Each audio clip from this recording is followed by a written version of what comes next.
নমস্কার বন্ধুরা, বাঙালির রান্নাঘরে আপনাদের স্বাগত। বন্ধুরা দেখুন, আমি আজকে কমলি শাক নিয়ে নিয়েছি। আজকে আমি কমলি শাক রান্না করব। আপনারা পুরো ভিডিওটা দেখতে থাকুন। কমলি শাকগুলো ধুয়ে কেটে নেব। দেখুন, শাকটা আমি কেটে নিয়েছি। আর শাকের ভিতর দিয়ে দেবো পেঁয়াজ, লঙ্কা, রসুন আর একটু আলু। কড়াইতে তেল দিয়ে দেবো। আলুটা ভেজে নেব। আলুটা একটু ভাজা ভাজা হয়েছে।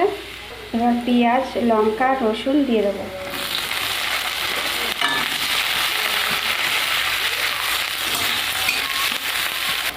দেখুন, পেঁয়াজ আমার সব কিছু ভালো করে ভাজা হয়ে গেছে। এবার আমি শাকটা দিয়ে দেবো।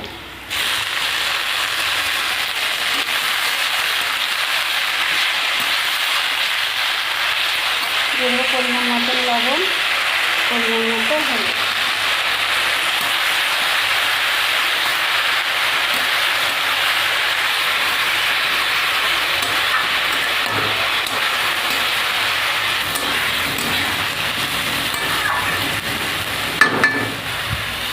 একটু ঢাকা দিয়ে রেখে দেবো।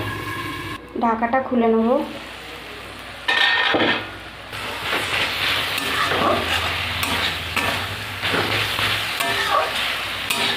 শাকটাকে এইভাবে একটু খুন্তি দিয়ে নাড়াচাড়া দিয়ে গায়ে গায়ে লাগিয়ে নেব। দেখুন, শাকটা আমার হয়ে গেছে। এবার একটু চিনি দিয়ে দেবো।